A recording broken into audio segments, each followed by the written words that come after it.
नमस्कार विद्यार्थी मित्रांनो.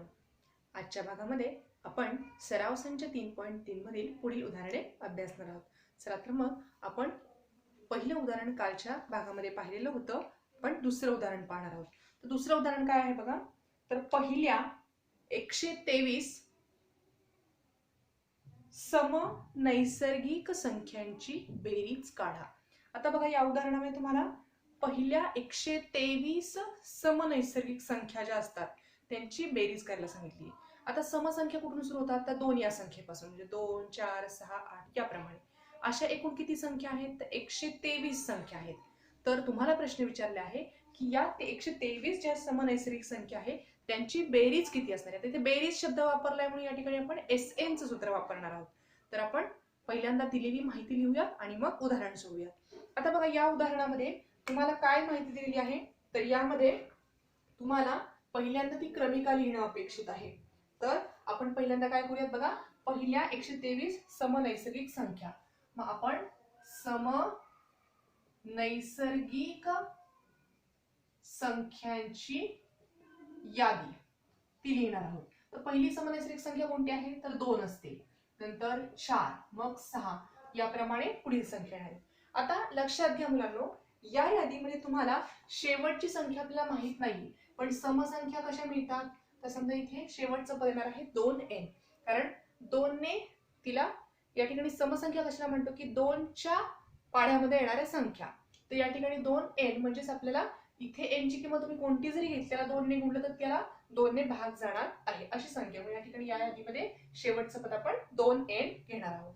मग अशा प्रकारे ही संख्यांची यादी आपण लिहिली. आता नेहमीप्रमाणे आपण काय करतो? a बरोबर t1 बरोबर 2, t2 ची किंमत किती असणार आहे? 4, t3 ची किंमत असणार आहे 6 आणि इथे tn ची किंमत असणार आहे 2n. या सगळ्या पदांच्या ज्या किमती आहेत त्या किमती पहिल्यांदा आपण लिहिल्या. आता याच्यामध्ये आपल्याला कशाची आवश्यकता आहे? की सामान्य फरक. मग सामान्य फरक कसा काढतो? तर t2 मधून आपण t1 वजा करणार आहोत. तर इथे आहे t2 ची किंमत 4 आणि t1 ची किंमत आहे 2. यांची वजाबाकी मिळेल तुम्हाला 2. म्हणजे आपल्याला d ची किंमत किती मिळाली इथे? तर 2 मिळालेली आहे. आता इथे आपल्याला a आणि d ची किंमत माहिती झाली आहे. आता इथे लक्षात घ्या, तुम्ही ह्या समनैसर्गिक संख्या लिहिल्यात, पण आपल्याला किती समसंख्या घ्यायच्यात? या तर त्या 123. म्हणून या ठिकाणी आपल्याला n ची किंमत दिलेली आहे 123. पहिल्या 123 समनैसर्गिक संख्या घ्यायच्यात, म्हणून या ठिकाणी n ची किंमत मिळणार आहे 123. आता आपल्याला काल जे सूत्र आपण शिकलेलो होतो की SN बरोबर n छेदस्थानी 2 कंसात 2a अधिक n वजा 1 गुणिले d. हे सूत्र पहिल्यांदा आपण लिहिणार आहोत. आणि या सूत्रामध्ये आपल्याला काय करायचं? फक्त किमती घालायच्या आहेत. तर इथे बघा, n ची किंमत आपल्याला माहिती आहे 123, म्हणून इथे येणार आहे 123 बरोबर n ची किंमत किती आहे? 123 छेदस्थानी 2. इथे कंसामध्ये 2 गुणिले a ची किंमत आहे 2, मग इथे येणार आहे 2 अधिक n ची किंमत आहे 123, म्हणून इथे येणार आहे 123 वजा 1 आणि d ची किंमत आहे इथे 2, म्हणून इथे फक्त आपल्याला हे सोडवायचं आहे. आता इथे हे सोडवताना काय करूयात? पहिल्यांदा आपण हे 123 छेदस्थानी 2 तसेच ठेवणार आहोत. 2 आणि 2 चा गुणाकार करणार आहे 4. 123 मधून 1 जर गेले 122 मिळतील गुणिले 2, हे तसेच. इथे 123 छेदस्थानी 2 आपण तसेच ठेवले. आता पहिल्यांदा 4 अधिक 122 आणि 2 चा गुणाकार करू. 2 आणि 2 चा गुणाकार करणार आहे 4, परत 2 आणि 2 चा गुणाकार करणार आहे 4, 2 आणि 1 चा गुणाकार करणार आहे 2. अशा प्रकारे आपल्याला काय मिळणार आहे? परत 123 छेदस्थानी 2 आणि कंसात त्याची बेरीज करायची. 244 मध्ये जर 4 मिळवलं तर काय मिळणार आहे? 248. आता या ठिकाणी आपण 2 ने याला भाग देऊ शकतो. इथे 2 ने 1 चा भाग जाईल, इथं बे 1 बे, बे 2 4 ने 2 8. म्हणजे आपल्याला पुढे काय करायचं? फक्त इथे लिहिते मी s 123 बरोबर काय मिळाले तुम्हाला? इथे आहे 123 ही संख्या गुणिले 124. तर या दोन संख्यांचा तुम्हाला गुणाकार करायचा आहे. या ठिकाणी मी उत्तर तुम्हाला डायरेक्टली सांगते, तुम्ही हे करून पाहायचं आहे घरी फक्त. तर इथे 123 आणि 124 या संख्यांचा गुणाकार तुम्हाला मिळणार आहे 15,252. म्हणजेच आपल्याला लक्षात घ्या, अशा ठीक प्रकारे आपल्याला पहिल्या 123 समनैसर्गिक संख्या ज्या असणार आहेत त्यांची बेरीज किती मिळणार आहे? 15,252. तर या उदाहरणामध्ये लक्षात घ्या, आपण SN चं सूत्र वापरलेलं आहे आणि त्या सूत्रामध्ये किमती घालून अशा प्रकारे आपल्याला पहिल्या 123 नैसर्गिक संख्यांची बेरीज मिळालेली आहे 15,252. आता आपण पुढील उदाहरणाकडे जाणार आहोत. तर या ठिकाणी या सर्व उदाहरण संग्रहामधील उदाहरणांमध्ये तुम्हाला काही ठिकाणी TN चं सूत्र वापरायचं आहे आणि काही ठिकाणी SN चं सूत्र वापरायचं आहे. तर आता आपण तिसरं उदाहरण पाहूयात. तर तिसरं उदाहरण काय आहे? तर तिसऱ्या उदाहरणामध्ये बघा, 1 व 350 यांमधील सर्व समसंख्यांची बेरीज काढा. तर असं उदाहरण दिलेलं आहे बघा. म्हणजे 1 पासून ते 350 या दोन संख्यांच्या दरम्यान जेवढ्या काही समसंख्या आहेत त्यांची बेरीज किती असेल असा प्रश्न विचारलाय. तर स्वाभाविकपणे आपल्या इथे SN चं सूत्र वापरावं लागणार आहे. तर सगळ्यात पहिल्यांदा ती यादी लिहिणं अपेक्षित आहे. म्हणून आपण काय करूयात, उदाहरण सोडवण्यापूर्वी ज्या सम नैसर्गिक संख्यांची यादी जी आहे, जी आता आपण लिहिली त्याचप्रमाणे या ठिकाणी काय येणार आहे, सम नैसर्गिक संख्या या कोणाच्या दरम्यानच्या असणार आहे? तर 1 व 350 च्या बघा, सम नैसर्गिक संख्या 1 व 350 च्या दरम्यान असणाऱ्या बघा, सम नैसर्गिक संख्या 1 व 350 च्या दरम्यान असणाऱ्या संख्यांची यादी आपण म्हणूयात. तर ही यादी काय मिळणार आहे बघा बरं. पहिली संख्या काय असते? 2, दुसरी 4, तिसरी 6 याप्रमाणे आपण पुढील संख्या लिहिणार आहोत. आता शेवटची संख्या आहे 350, पण आपल्याला त्यांच्या दरम्यानचे सांगितलेले आहेत, त्यामुळे इथे आपल्याला शेवटचं पद 350 घेता येणार नाही. या ठिकाणी 348 घ्यावं लागेल, कारण आपल्याला 1 पासून ते 350 च्या दरम्यान असणाऱ्या संख्या सांगितल्या, त्यामुळे इथे त्याच्या आतली संख्या घ्यायची, म्हणून इथे आहे 348. अशा प्रकारे आपल्याला ही संख्यांची यादी मिळणार आहे. आता नेहमीप्रमाणे आपण इथे काय करणार आहोत, पहिली पद जी आहेत ती त्याची किमती लिहिणार. T1 ची किंमत आहे 2, T2 ची किंमत आहे 4, T3 ची किंमत आहे 6. तसंच आपल्या इथे त्याप्रमाणे आपल्याला काय मिळणार आहे, TN ची किंमत आहे 348. शेवटचं जे पद आहे त्याची किंमत आपल्याला माहिती आहे, ती आहे 348. आता आपल्याला इथे काय शोधायचं आहे, तर इथे त्या संपूर्ण पदाची किंमत आपल्याला माहिती आहे, पण nव पद म्हणजे कितव्या क्रमांकाला ती संख्या आहे हे आपल्याला माहित नाही. मग त्यासाठी आपल्याला इथे पहिल्यांदा n ची किंमत जर माहित असेल तरच आपण त्या संख्यांची बेरीज शोधू शकणार आहोत. लक्षात घ्या, इथे तुम्हाला ही संपूर्ण किंमत माहिती आहे, ते कितवं पद आहे हे माहित नाही. त्यासाठी आपण ते पद कितवं आहे ते शोधण्यासाठी आपण TN सूत्र या ठिकाणी वापरणार आहोत. मग TN सूत्र काय आहे, तर TN बरोबर A अधिक n वजा 1 गुणिले D. मग या सूत्रामध्ये फक्त आपण किमती घालणार आहोत. आता TN या संपूर्ण पदाची किंमत आहे 348. A ची किंमत माहिती आहे 2 अधिक n ची किंमत आपल्याला शोधायची आणि D ची किंमत आपल्याला इथे काढायला लागेल. D बरोबर काय येणार आहे, T2 वजा T1. मग T2 किती आहे, 4 वजा 2, म्हणजेच काय येणार आहे, D ची किंमत मिळणार आहे 2. मग या ठिकाणी आपण D ची किंमत घेऊया 2. आता बघा, हे 2 जर मी इकडे नेले तर काय होतील, 348 वजा 2 बरोबर n वजा 1 आणि 2 तसेच, हे संपूर्ण पद तसंच, हे 2 इकडे नंतर वजा होतील, म्हणजे इथे काय मिळेल तुम्हाला 346. आता इथे n वजा 1 मी तसंच ठेवते. आता हे 2 कुठे आहेत, अंशस्थानी. जर इकडे नेले तर कुठे जाणार आहेत, छेदस्थानी. मग या ठिकाणी फक्त काय करूया, भाग देऊया. इथे बे 1 बे, इथे पण बे 1 बे, खाली उरला एक बे 7 14 आणि बे 3 6, म्हणजे इथे मिळतील 173 बरोबर n वजा 1. आता हा वजा 1 जर इकडे नेले तर काय होणार आहे, 173 अधिक 1 बरोबर n. यावरून आपल्याला n ची किंमत किती मिळणार आहे, 173 आणि 1 174. अशा प्रकारे आपल्याला इथे n ची किंमत मिळाली आहे 174. आता आपल्याला काय प्रश्न विचारलाय, तर 1 पासून ते 350 च्या दरम्यान जेवढ्या समनैसर्गिक संख्या आहे त्यांची बेरीज किती आहे. मग ती बेरीज काढण्यासाठी आपल्याला काय करावं लागणार आहे, तर जे SN चं सूत्र आहे तर ते SN चं सूत्र या ठिकाणी वापरावं लागणार आहे. आता बघा, SN चं आणखीन एक सूत्र या ठिकाणी आहे. काल मी तुम्हाला एकच सूत्र सांगितलेलं होतं. दुसरं सूत्र कोणतं आहे तर बघा, तर SN चं दुसरं सूत्र असं आहे की इथे n छेदस्थानी 2 आहे, परंतु इथे कंसामध्ये आपल्याला पहिलं पद माहिती आहे, म्हणून आपण पहिलं पद घेऊ शकतो आणि शेवटचं पद जे असतं ते टीएन. तर हे एक सूत्र एसएनचं आहे, हे तुम्हाला पाठ करावं लागेल. तर या ठिकाणी आपण याच सूत्राचा वापर करणार आहोत हे उदाहरण सोडवण्यासाठी. बघा इथे आपल्याला एन ची किंमत माहिती आहे 174, मग या ठिकाणी येणार आहे 174 छेदस्थानी 2. टी1 ची किंमत आहे 2 म्हणून इथे येणार आहे 2 आणि टीएन या पदाची किंमत आहे 348. तर इथे आपण काय करूया 174 छेदस्थानी 2 तसेच ठेवले. याची बेरीज पहिल्यांदा करू. 348 आणि 2 येणार आहे, इथे येणार आहेत 350 आणि आता आपण 2 ने भाग देऊयात. तर या ठिकाणी तुम्ही 2 ने जर आपण या ठिकाणी भाग दिला तर तुम्हाला काय मिळणार आहे, तर इथे बे एक बे तुम्ही 174 ला पण भाग देऊ शकता किंवा 350 ला पण आपण भाग देऊ शकतो. आता मी इथे कंसात भाग देते. इथे बे एक बे, खाली उरला एक बे 7 14, खाली उरला एक बे 5 10, म्हणजे इथे 174 गुणिले 175. या जर दोन संख्यांचा आपण गुणाकार केला तर तुम्हाला मिळणार आहे 30,450. तर तुम्ही एवढा गुणाकार मात्र घरी करून पाहायचा आहे. तुम्हाला अशा प्रकारे एसएन ची किंमत मिळणार आहे 30,450.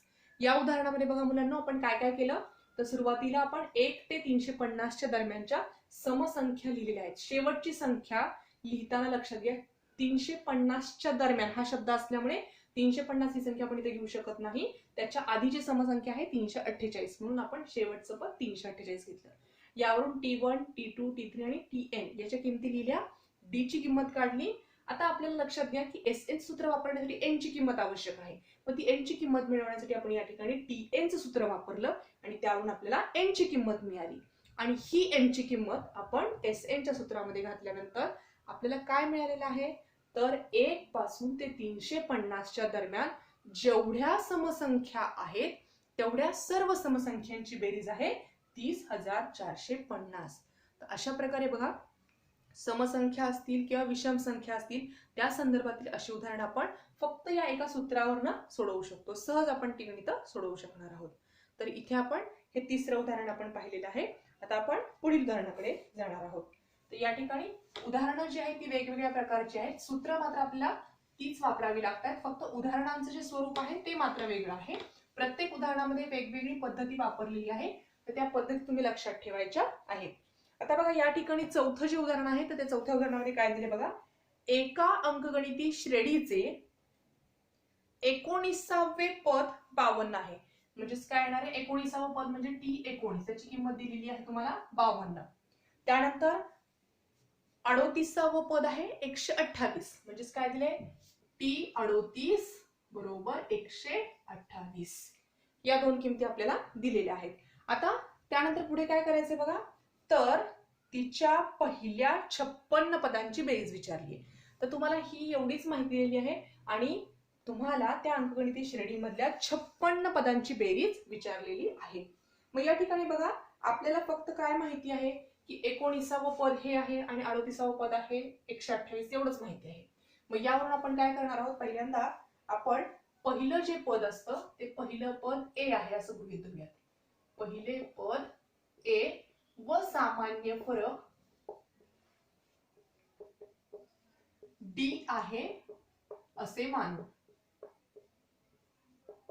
हे गृहीत धरणं खूप महत्वाचं आहे. त्याशिवाय आपण त्या पदांचं सूत्र लिहू शकणार नाही. त्यामुळे इथे पहिलं पद आपण काय मानलेलं आहे, ए मानलेला आहे आणि सामान्य फरक जो आहे तो डी मानलेला आहे.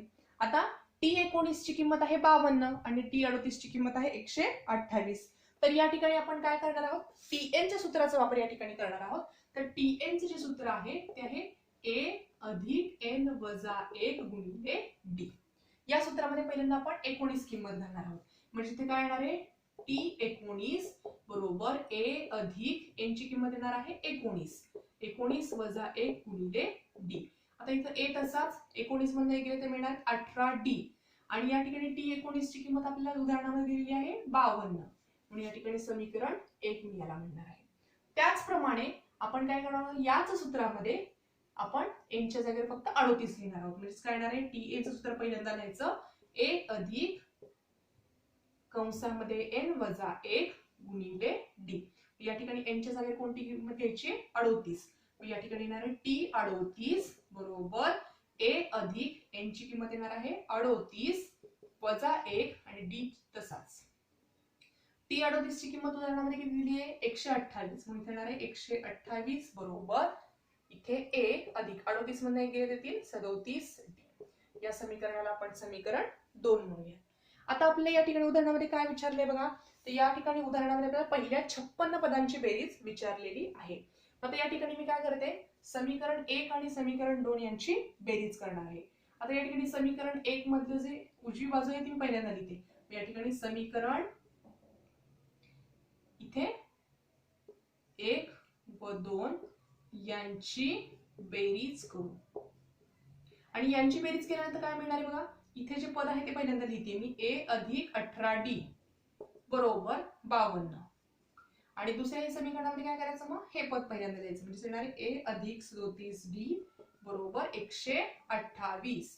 आता यांची आपल्याला काय करायची बेरीज, मग बेरीज करताना काय येणार आहे बघा, a आणि a येणार आहे 2a अधिक, आता इथे 7 आणि 18 आणि 37 ची बेरीज आपल्याला करायची, तर ती बेरीज येणार आहे बघा 7 आणि 7 14 ने 15 5 हातचाला 1 3 4 आणि 5 म्हणजे 55d बरोबर 8 9 10 हातचाला 1 5 आणि 2 7 आणि 1 8 म्हणजे 180.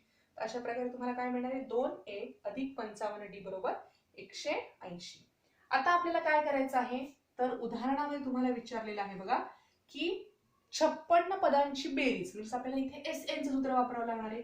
मग SN चं सूत्र काय आहे, तर SN चं सूत्र आहे n छेदस्थानी 2 कंसात 2a अधिक n वजा 1 गुणिले d. या ठिकाणी काय करायचं लक्षात घ्या, इथे आपल्याला n ची किंमत माहिती आहे का, तर या ठिकाणी तुम्हाला इथे n ची किंमत आपल्याला माहिती, कारण आपल्याला काय विचारले बघा 56 पदांची बेरीज म्हणून इथे n ची किंमत येणार आहे 56. म्हणून या ठिकाणी आपण काय करणार आहोत S56. इथे येणार आहे 56 छेदस्थानी 2. इथे n बरोबर 56 का आलं, कारण आपल्याला 56 पदांची बेरीज काढायला सांगितलेली आहे म्हणून.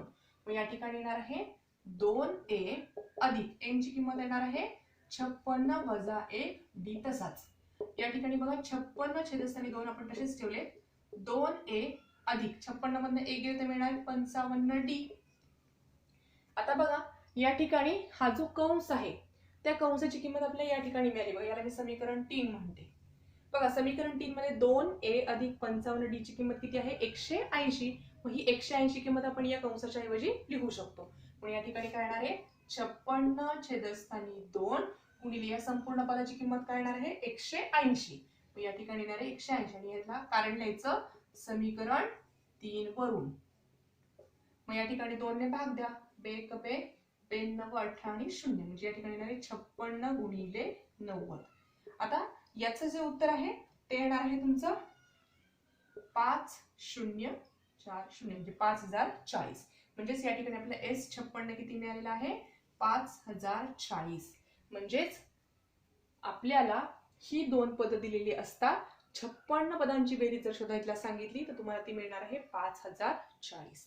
तर या उदाहरणामध्ये आपण पहिल्यांदा काय केलं, T19 वरून एक समीकरण मिळवलं, T38 वरून दुसरं समीकरण मिळवलं, या दोन समीकरणांची बेरीज केली, त्यानंतर आपल्याला एक नवीन समीकरण मिळालं त्याला आपण समीकरण 3 म्हटलो आणि आपल्या प्रश्नामध्ये विचारले 56 पदांची बेरीज. अशासाठी आपण SN चं सूत्र वापरून आपण 56 पदांची बेरीज मिळवली 5040. तर अशा प्रकारे आपण चौथं उदाहरण या ठिकाणी पाहिलेलं आहे. आता तुमच्या पाठ्यपुस्तकामध्ये 5वं जे उदाहरण आहे त्याच्यामध्ये कृती तुम्हाला करायला सांगितलेली आहे, तर ती कृती तुम्ही अशाच प्रकारे करू शकता. म्हणून मी 5वं उदाहरण तुम्हाला सोडवण्यासाठी या ठिकाणी देणार आहे. तुम्हाला काय अडचण आहे तुम्ही मला विचारू शकता. तर इथे कृती फक्त करायची आहे, अशाच प्रकारचं ते उदाहरण आहे. मी या ठिकाणी मी तुम्हाला तुमच्या पाठ्यपुस्तकातील पुढील जे उदाहरण आहे उदाहरण क्रमांक 6 ते या ठिकाणी समजावून सांगणार आहे. तर या ठिकाणी बघा उदाहरण क्रमांक 6 जे आहे तर त्यामध्ये जी दिलेली माहिती आहे ती पहिल्यांदा आपण पाहणार आहोत. चला तर मग उदाहरण क्रमांक 6 कडे जाऊया. बघा उदाहरण क्रमांक 6 मध्ये काय दिलेलं आहे, तर या ठिकाणी उदाहरण क्रमांक 6 असं आहे का, एका अंकगणिती श्रेणीच्या पहिल्या 55 पदांची बेरीज ही 3300 आहे. बघा एक अंकगणिती श्रेणी आहे आणि त्या अंकगणिती श्रेणीच्या 55 पद त्या ठिकाणी आहेत. त्या 55 पदांची बेरीज तुम्हाला दिलेली आहे 3300. तर तुम्हाला त्या अंकगणिती श्रेणीचं 28वं पद विचारलेलं आहे. बघा 55 पदांची बेरीज दिलेली आहे आणि त्यातलं 28वा पद कोणतं असेल ते तुम्हाला शोधायला सांगितलं आहे. आता हे उदाहरण सोडवण्यासाठी आपण काय करणार आहोत बघा. तर तुम्हाला इथे बेरीज दिलेली आहे, त्यामुळे 55 पद आहेत. या ठिकाणी तुम्हाला काय दिलेलं आहे, तर S55 याची किंमत तुम्हाला दिलेली आहे 3300. आणि या माहितीवरून तुम्हाला काय शोधायचं आहे, तर त्या अंकगणिती श्रेणीचं 28वं पद किती असेल हे तुम्हाला शोधायचं आहे. मग त्यासाठी आपण काय करणार आहोत, तर सगळ्यात पहिल्यांदा आपण या ठिकाणी काय करणार आहोत, तर पहिल्यांदा पहिलं पद A व सामान्य फरक D आहे असे मानू. हे महत्वाचं आहे, कारण सामान्य फरक आणि पहिलं पद माहित असल्याशिवाय आपण पुढे जाऊ शकत नाही. पण या ठिकाणी पहिलं पद A आणि सामान्य फरक D आहे आपण असं गृहीत धरणार आहोत. आता या ठिकाणी बघा, आपण SN चे जे सूत्र आहे ते या ठिकाणी पहिल्यांदा वापरणार आहोत. SN बरोबर n छेदस्थानी 2 कंसात 2a अधिक n वजा 1 गुणिले d. आता या सूत्रामध्ये काय करायचंय बघा, तर इथे तुम्हाला 55वा पद माहिती आहे, म्हणून या ठिकाणी n ची किंमत आपण किती घालणार आहोत, 55. त्यानंतर n च्या जागेवर परत येणार आहे 55 छेदस्थानी 2 कंसात 2a, तसेच n च्या जागेवर लिहायचे 55 वजा 1 आणि d तसाच. या ठिकाणी तुम्हाला काय मिळणार आहे, 55 छेदस्थानी 2 2a तसेच, आणि 55 मधनं 1 गेला तर मिळणार आहे 54d. आणि या बाजूला S55 ची किंमत आहे 3300. तर या ठिकाणी आपण काय करूया, तर अशा प्रकारे इथे आपण पहिल्यांदा इथे या कंसामधून आपण 2 सामायिक बाहेर काढू शकतो, तो पहिल्यांदा काढणार आहोत. या ठिकाणी 3300 तसेच 55 छेदस्थानी 2 तसेच. आता बघा, या दोन पदांमधून आपण 2 सामायिक बाहेर काढू शकतो कंसाच्या. मग कंसात काय शिल्लक राहणार आहे, इथे a आणि 2 ने याला भाग द्या फक्त. इथे येणार आहे 2 दुने 4, खाली उरला 1 2 7 14, 27 दुने 54. म्हणून इथे 2 जर सामायिक काढले तर कंसामध्ये हे पद शिल्लक राहील. आता बघा, हे 2 आणि हे 2 कॅन्सल झाले. आता हे 55 जर मी इकडे नेले तर कुठे जाणार आहे, छेदस्थानी. म्हणून हे 3300 तसेच हे 55 गेले छेदस्थानी. इथे काय शिल्लक राहिलं, a अधिक 27d. आता या 55 ने जर आपण 3300 ला जर भाग दिला तर उत्तर येतं 60. मी या ठिकाणी तुम्हाला डायरेक्टली करून दाखवते. इथे उत्तर येणार आहे 60. म्हणजे 60 बरोबर a अधिक 27d. या समीकरणाला आपण समीकरण क्रमांक 1 म्हणणार आहोत. आता आपण या ठिकाणी हे समीकरण मिळवले, पण उदाहरणामध्ये काय विचारले आपल्याला, तर या अंकगणिती श्रेणीचं 28वं पद. पण त्यासाठी आपल्याला ते पद शोधण्यासाठी कुठलं सूत्र वापरावं लागणार आहे, तर TN चं सूत्र. पण TN सूत्र काय आहे, a अधिक n वजा 1 गुणिले d. या ठिकाणी a अधिक n वजा 1 गुणिले d या सूत्राचा वापर आपण या ठिकाणी करणार आहोत. आता या ठिकाणी लक्षात घ्या, आपल्याला 28वं पद शोधायचं, म्हणजे n ची किंमत आपण किती घालणार, 28 बरोबर a अधिक n च्या जागेवर लिहायचे 28 वजा 1 आणि d तसाच. या ठिकाणी मिळतील t28 बरोबर a अधिक 28 मधून 1 गेले तर 27d. आता या ठिकाणी बघा, आपल्याला इथे जे समीकरण 1 आहे त्या समीकरण 1 मध्ये a अधिक 27d ची किंमत किती मिळाली आहे, 60. मग ती किंमत तुम्ही या ठिकाणी घालू शकता. म्हणून आपल्याला काय मिळणार आहे, t28 ची किंमत मिळाली समीकरण 1 वरनं 60. म्हणून इथे येणार आहे 60. याला कारण काय राहायचं, समीकरण 1 वरून. अशा प्रकारे म्हणून t28 बरोबर 60 ही किंमत तुम्हाला मिळालेली आहे. म्हणजे 28वं पद कोणतं असणार आहे, तर 60 ही संख्या असणार आहे. तर मुलांनो, आजच्या भागामध्ये आपण अशा प्रकारे वेगवेगळ्या पद्धतीची सूत्र तीच होती, TN आणि SN या दोन सूत्रांचा वापर आपण या ठिकाणी केलाय. फक्त उदाहरणं थोडीशी वेगवेगळ्या स्वरूपाची होती, ती आपण पाहिलेली होती. आणि जी बाकीची उदाहरणं उरलेली आहेत ती आपण उद्याच्या भागामध्ये पाहणार आहोत. तर आजच्या पुरते आपण इथेच थांबूया.